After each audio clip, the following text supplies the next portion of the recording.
और भी हमने अपनी दुल्हन का भी फेस रिलीज कर दिया है। कर दिया है। मैंने अपने चैनल पे कल कर दिया। तो आप लोगों ने बताना है कि हमारी दुल्हन आप लोगों को कैसी लगी। और आप ही के घर पहुंच चुके हैं और दूल्हा दुल्हन और सब लोग इधर मौजूद हैं। अभी जो है ना करोट वगैरह खत्म, हमने भाभी आपने बिल्कुल भी तसल्ली रखनी है, अब भाभी को संभालना हमारा काम है। बिस्मिल्लाहिर्रहमानिर्रहीम, अस्सलाम वालेकुम प्यारे व्यूअर्स, उम्मीद करती हूँ कि आप सब लोग खैरियत से होंगे और शुक्र अल्हम्दुलिल्लाह अल्लाह के फजल करम से हम भी बिल्कुल ठीक हैं। तो आज का व्लॉग हम शुरू करते हैं। और अभी आप लोग देख रहे होंगे मैं आई हुई हूँ सोनिया वालों के घर के करीब, तो बाहर गेट पर खड़ी हुई हूँ मैं। तो अभी मैं जा रही थी आगे सिकंदर भाई के घर, क्योंकि आज जो है ना अम्मी की है जुमेरात, तो इसीलिए मैं उधर जा रही हूँ। और भाभी की भी तबीयत ख़राब है, तो सुबह सवेरे मैंने काम ख़त्म किया है, लेकिन अभी जो है ना फिर टाइम जब देखा तो पता चला कि बेटी के स्कूल का टाइम हो चुका है। तो मैंने अदनान को उधर भेज दिया, मैंने कहा पहले उसको लेकर आए, फिर जो है ना हम उधर चलेंगे। तो जब तक हम अंदर चलते हैं देखते हैं ये लोग घर पर हैं या कहीं चले गए हैं। तो अभी जो है ना हम पहुंच चुके हैं सामने सोनिया वाला के घर। अस्सलाम वालेकुम, कैसी हो? मेरे ख्याल में जो तैयार होकर जा रहे हैं सब लोग। हम लोग आप ही के घर जा रहे हैं। अच्छा, मैं भी उधर जा रही हूँ, आप भी उधर जा रहे हैं? हाँ। तो मैं भी इधर जा रही थी, लेकिन मेरी बेटी के स्कूल का टाइम हो गया तो अदनान उसको लेने चला गया है। अच्छा, इसीलिए जो है ना मैं थोड़ा रुकी, मैं घर आ गई, वरना मैं इधर से जा रही थी। अच्छा, गेट पर रुकी थी तो फिर मैं अंदर आ गई। कोई बात नहीं। और भी हमने अपनी दुल्हन का भी फेस रिलीज कर दिया है। कर दिया है। मैंने अपने चैनल पे कल कर दिया। तो आप लोगों ने बताना है कि हमारी दुल्हन आप लोगों को कैसी लगी है, प्यारी लगी है या नहीं, सच्ची सच्ची बतानी है बात। रात बहुत सारे कमेंट्स आए मेरे पास, सब कह रहे थे कि बहुत प्यारी है माशाल्लाह। माशाल्लाह से है ही बहुत प्यारी जी। तो देवरानी साहब भी मौजूद है। अच्छा भी अभी मैं आप लोगों को एक बात बताती हूँ, मुझे कमेंट्स आते हैं, कहते हैं देवरानी ना बुलाया करो, जेठानी बुलाया करो। फिर जब मैं जेठानी बुलाती हूँ कहते जेठानी ना बुलाया करो, देवरानी बुलाया करो। हाँ, मुझे पता है मैं क्या करूँ। आप जो है ना मसात ही है तो मसाज अदा कर, मसाज और हम वीडियो बनाऊँ बस। ठीक है, अब मैं मसात बुलाऊंगा, हम वीडियो बनाए। वो वाली दीवानी जो है ना वो मेरी मुलेर है, ये मेरी मसात है। अब अच्छा भी मैं बताती हूँ, वो मैं उसको बुलाती हूँ छोटी सिस्टर और इसको बुलाऊंगी बड़ी सिस्टर। आपको ठीक है जी? हाँ, यही रही मेरी आपी और वो रही मेरी छोटी बहन, क्योंकि छोटी बहनें होती है बड़ी आपी होती है। तो अभी मैं इसको आपी बुलाया करूंगी, ना मैं उसको देवरानी बुलाऊंगी ना इसका। अब आप सब लोगों का मसला मैंने हल कर दिया। कल भी मैंने यही किया था, ये मैं बताया था आप लोगों को, और आज भी यही बता रही थी। अभी हम जाने वाले हैं सिकंदर भाई के घर। हाँ, उधर जा रहे हैं, तो हम सब उधर जा रहे हैं। तो अभी मेरी बेटी जब तक आ जाती है, आप घर में चलने वाले हैं? हाँ, बस हम चलते हैं, कुछ जा रहे हैं, 2 चक्कर लगेंगे ना। सैंड भी आया हुआ, आप भी चलें, फिर उधर ही कुछ बातें आप लोगों से भी शेयर करेंगे। हाँ, तो भी बस अभी जो है ना मैं पहुंच चुकी हूँ अपनी अम्मी के घर। तो ये कमरा मेरी अम्मी का और मेरे अब्बू का है, और यहाँ आके मुझे अपनी अम्मी और अब्बू की होने का एहसास होता है। और आज इतने दिन के बाद आई हूँ, तकरीबन 1 हफ्ते के बाद। पिछली जुमेरात पर आए थे, तो उसके बाद जो है ना आज फिर जुमेरात है अम्मी की। अचानक अम्मी हमें ऐसे छोड़ के चली गई, हमें यकीन ही नहीं होता। इधर मेरी अम्मी सो रही होती थी, और मैं जैसे ही आती थी कहती थी क्या कैसी हो अम्मी, तो एक ही बात कहती थी अब जो है ना हाँ तबीयत बहुत ज़्यादा ख़राब है, क्योंकि उसकी जब से टांग टूटी थी ना तो उसकी हालत बहुत ज़्यादा ख़राब रहती थी। चले अल्लाह ताला उसको जन्नत में जगह दे। खलील भाई भी आ गए हैं। अस्सलाम वालेकुम। तो भाभी की भी तबीयत काफ़ी ख़राब है, बहुत ज़्यादा ख़राब है। अभी जो है ना अंदर सोई हुई थी, मैं आई थी तो काफ़ी देर में उसके पास ही बैठी रही हूँ। तो अभी मैं आई हूँ इधर अपनी अम्मी के, मैंने सोचा है कि मैं जाकर अपनी अम्मी की जगह देख लूँ, मेरी अम्मी कहाँ सोई हुई रहती थी। चले अंदर चलते हैं अम्मी के कमरे में, रहते हैं लेकिन उनकी चीज़ें मौजूद रहती हैं, उनकी यादें इधर ही रहती हैं। ये देखिए मेरी अम्मी की वाकर, तो ये जो है ना मैं आपको बताती हूँ, जब मेरे पास होती थी ना तो उधर जैसे ही उठती थी ना तो ऐसे चलती थी, मेरे पास होती थी, मेरे एक चार पे अम्मी को होती, दूसरी मेरी होती थी, मेरी बेटी की। तो हम साथ ही में 4 पाइयाँ डालते थे। तो अम्मी जैसे उठती थी ना तो ऐसे उठ कर जो है ना जब वाकर उठाती थी और ऐसे करके आगे रखती थी, देखती की आवाज आती है। तो मेरी बेटी कहती थी अम्मी नानो जो है ना अभी बाहर जा रही, उसका ख्याल रखना। तो फिर जो है ना मैं उठकर साथ ही चली जाती थी, क्योंकि अम्मी की जो है ना हालत इतनी अच्छी नहीं होती थी।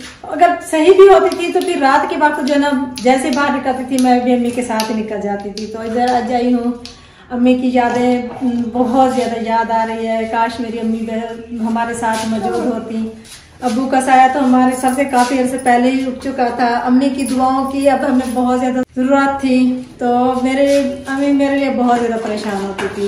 बहुत ज्यादा जो है ना वो मेरे लिए दुआएं करती थी। हर वक्त जब भी आती थी वो मेरे लिए दुआ करती थी और कहती थी सब की वजह से मैं इतनी परेशान नहीं होती जितनी मैं आपकी वजह से परेशान होती हूँ। तो बस अल्लाह ताला जो चाहता है वही होता है, हम इंसान कुछ नहीं निकाल सकते। बस आप लोगों ने भी मेरे लिए, मेरी अम्मी के लिए दुआ करने के अल्लाह ताला उसको जन्नत में जगह दे, और हमारे लिए भी बहुत ज्यादा दुआ करने के अल्लाह ताला सेहत दे और हमें भी तंदुरुस्ती दे। बाकी के मेहमान भी बाहर आए हुए हैं तो चले। सिकंदर भाई फ्रूट लेकर आए हैं तो मैंने सोचा है कि मैं बैठकर इनको जल्दी जल्दी से काट लेती हूँ, फिर टाइम इतना नहीं है। वैसे भी शाम हो रही है, बाहर देग पकाने वाला देग पका रहे हैं, अंदर पता नहीं कहाँ से धुआं आ रहा है। ये कुछ डाला हुआ है ना, कुछ डाल रहा है। चलो मैं बाकी काती और छुरी वगैरह जो है ना वो लेकर आती हूँ और मैं इनको तैयार करती हूँ। अच्छा भाई ये देखिए मैं थाल और छुरी लेकर आ गई हूँ, तो मैं भी बैठती हूँ, इसको काटती हूँ। फ्रूट काटना शुरू किए हैं, वो उनको छील कर ना उसके भी बनाएंगे इसको भी। तो ये अभी मैंने काट लिए, सेब तकरीबन मैंने काट लिए हैं। और ये केले जो है ना, केले ऐसे बनाएंगे, केले ऐसे इनको साबित है काट नहीं, इसको ना ऐसे करके ना ऐसे काटने हैं। इसके सिर्फ 3 टोटे करने हैं, तीन बस ऐसे ही। तो मैं अभी जो है ना इतना टाइम नहीं लगेगा, जल्दी जल्दी से मैं बना लेती हूँ। भाई खलील भी हाथ में बटा रहा है।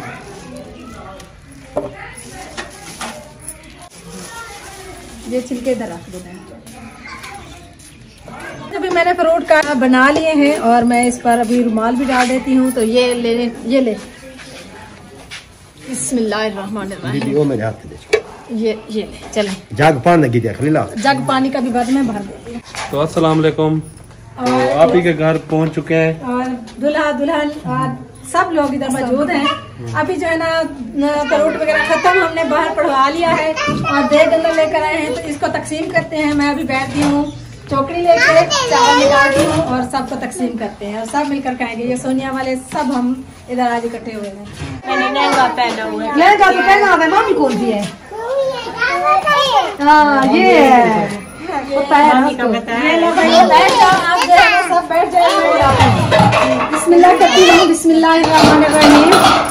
माशाल्लाह बहुत ही प्यारी खुशबू आ रही है। छोटी छोटी प्लेट में डालते हैं और सबको जो है ना खाना तकसीम करते हैं।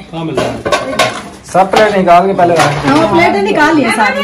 तो बस अभी जो है ना शुक्र अल्हम्दुलिल्लाह सब कुछ अच्छे से हो गया है। हमने दावत भी तकसीम कर दी है, खत्म शरीफ भी करवा लिया है और अभी जो है ना हम फारिग हो चुके हैं। तो वैसे तो मैं जब जैसे ही आई थी सीधा भाभी के कमरे में आई थी और इसकी तबीयत वगैरह पूछी थी, फिर मैं चली गई थी उधर। तो अभी मैं घर जाने वाली, तो तकरीबन 3 दिन हो गए हैं। भाभी की तबीयत बहुत ज्यादा खराब है, पता नहीं भाभी को क्या हुआ है। कल जो है ना हमने दवाई भी ली है, दम भी कराया है, सलवात वगैरह भी रखवाई है। तो अब जो है ना कैसे तबीयत है भाभी? तो इंशाल्लाह आप लोगों ने बहुत ज्यादा दुआ करनी है भाभी के लिए कि अल्लाह ताला इसको सेहत दे, तंदुरुस्ती दे और सेहत और लंबी जिंदगी अता करे। तो बस इतना ही मैं कहूँगी कि जो भी पीछे बैठकर दूसरों की बुराइयां करती हैं, ये नहीं सोचती कि उनके साथ आगे क्या हो सकता है। वो तो बकवास कर लेती हैं सिर्फ 2 लफ्ज बोल के अपने व्यूज कमाने के लिए अपने चैनल पर बैठकर, लेकिन अगले की जिंदगी पर क्या असर पड़ता है ये वो नहीं सोचती। मैं सिर्फ इतनी सी बात करूंगी कि जो बैठकर पीछे बैठकर ये बोलती है, दूसरों के खिलाफ बोलती है सिर्फ व्यूज कमाने के लिए कि हम किसी के खिलाफ बोलेंगे तो हमें पैसे मिलेंगे, व्यूज कमाएंगे, उसको शर्म नहीं आती। मुझे ये बताए कि हमने किसी के क्या लेन देन है हमारा किसी के साथ, हमने किसी का क्या बिगाड़ा है। हम YouTube पर हैं, चैनल पर हैं, हम अपना काम कर रहे हैं। तुम भी अगर पैसा कमाना चाहती तो नियत से बैठकर, सुकून से बैठकर अपना पैसा कमाओ। दूसरों पर तोहमत लगाकर पैसा क्यों कमाती हो?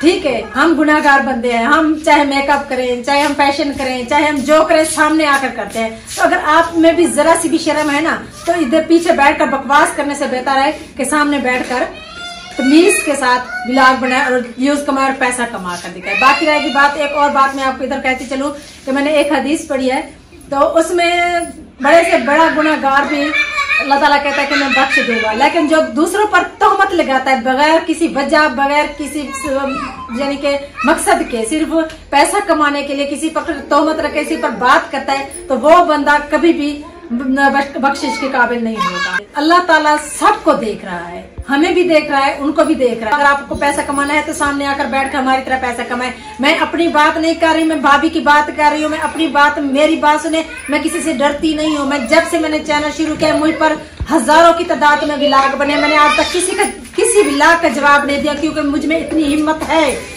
मैं सबको बर्दाश्त कर सकती हूँ, हर किसी को देख रही हूँ, हर किसी को बर्दाश्त भी कर रही हूँ और हर किसी को मैं समझ भी सकती हूँ। और जो लोग ये काम करवा रहे हैं उनको भी मैं अच्छी तरह जानती हूँ। हमारे जितने भी यानी कि हम फंक्शन करते हैं, कोई भी इवेंट करते हैं, हमारे घर के भी हालात होते हैं, उन तक कैसे पहुंचते हैं ये मैं जानती हूँ। क्योंकि हमारे ही अपने ही इलाके का यानी हमारे अपने घर का कोई बंदा होता है जो उधर बात पहुंचाता है। हजारों की तादाद में लोगों ने मुझ पर वीडियो बनाए, लेकिन हर कोई मेरे जैसा नहीं होता। कुछ लोग दिल पर ले जाते हैं, जैसे भाभी ने किया है, तो ये दिल पर ले गई है। इस जहान में भी आप गुनाह कमा रही हो, आगे अगले जहान में भी जाकर आपको कोई अच्छा से नहीं, वो क्या कहते हैं कि आपको इनाम नहीं मिलने वाला। क्योंकि जो आप इस जहान में गुनाह तो हम भी कर ले, मान लिया हमने गुनाह किया है, हम यूट्यूब पर है, जो भी कर रहे हैं, हमने अपने जवाब खुद देने, लेकिन हम किसी दूसरे पर तोहमत लगा कर दूसरे के गुनाह अपने नाम क्यों लिखवाएं? ये आप सिर्फ अपने गुनाह भी करें, दूसरे की गुनाह भी अपने सर लिखवा रहे हैं। बस मैं इतना ही कहूंगी, और ज्यादा मैं और कुछ नहीं कह सकती। बाकी रहेगी मेरी बात, हर किसी की अपनी हिम्मत और अपना जज्बा होता है। मुझ में इतनी हिम्मत है, मैंने सबको फेस किया है, अपनी बरादरी को भी फेस किया है, अपने रिश्तेदारों को भी फेस किया है, अपने तमाम करीबी रिश्तों को भी फेस किया है, दूर के लोगों को भी फेस किया है, हर किसी को फेस किया है। आज तक मैंने कभी भी किसी पर व्लॉग नहीं बनाया, वीडियो नहीं बनाया, किसी के ऊपर तोहमत नहीं लगाई। मैं बात करती हूँ सच्ची और खरी करती हूँ, चाहे कुछ भी हो जाए। और आगे भी बात करने से पहले सोच लेना। अभी आपने बिल्कुल भी तसल्ली रखनी है। अब भाभी को संभालना हमारा काम है। आप बिल्कुल भी ना रहे, क्यों रो रही हैं आप? मेरी भाभी को कुछ आप लोगों की वजह से हुआ ना, जो आप लोगों ने टेंशन दी है मेरी भाभी को, गलत बातें कह के जो कुछ भी बोला है, तो इसका जवाब आप लोगों को देना होगा। इस जहान में भी देना होगा और अगले जहान में भी देना होगा।